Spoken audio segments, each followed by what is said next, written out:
আওয়ামী লীগের সাধারণ সম্পাদক, সাবেক সড়ক পরিবহন ও সেতুমন্ত্রী ওবায়দুল কাদের, দলটির সভাপতি মণ্ডলীর সদস্য জাহাঙ্গীর কবির নানক ও ডিএমপির সাবেক অতিরিক্ত কমিশনার ডিবি হারুনুর রশিদের বিষয়ে তথ্য পেলেই গ্রেফতার করা হবে বলে জানিয়েছে র্যাব।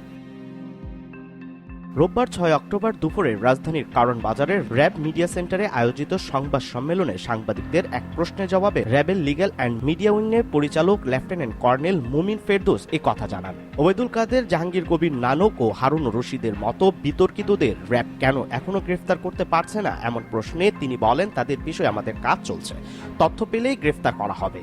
বৈষম্য বিরোধী ছাত্র আন্দোলনে গণহত্যায় জড়িতদের গ্রেফতারে র্যাবের ভূমিকা জানতে চাইলে লেফটেন্যান্ট কর্নেল মুমিন ফেরদৌস বলেন, বৈষম্য বিরোধী ছাত্র আন্দোলনের ৫ আগস্টের পর এখন পর্যন্ত র্যাব ১,০৭০ জনকে গ্রেফতার করেছে। এর মধ্যে বিগত সরকারের উচ্চ পর্যায়ের ৩৯ জন, পাশাপাশি অস্ত্র হাতে ছাত্র জনতার উপর গুলির ঘটনায় ১৫ জনকে গ্রেফতার করা হয়েছে, যাদের ভিডিও সামাজিক যোগাযোগ মাধ্যমে ছড়িয়ে পড়ে।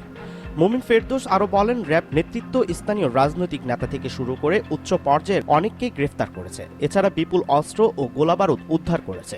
কেউ যদি কোনো তথ্য পান তাহলে র্যাবকে দিলে অবশ্যই ব্যবস্থা নেওয়া হবে। র্যাব সবসময় সাধারণ মানুষের পাশে আছে।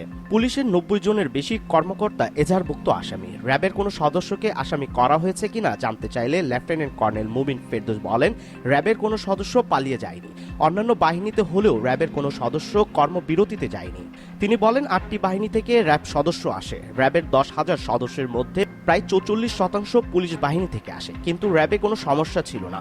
ছাত্র জনতার উপর র্যাব কখনই মারণাস্ত্র গুলি ব্যবহার করেনি। র্যাব ছাত্র জনতার আন্দোলনের সঙ্গে ছিল এবং অভ্যুত্থান সফল করতে কাজ করে যাচ্ছে।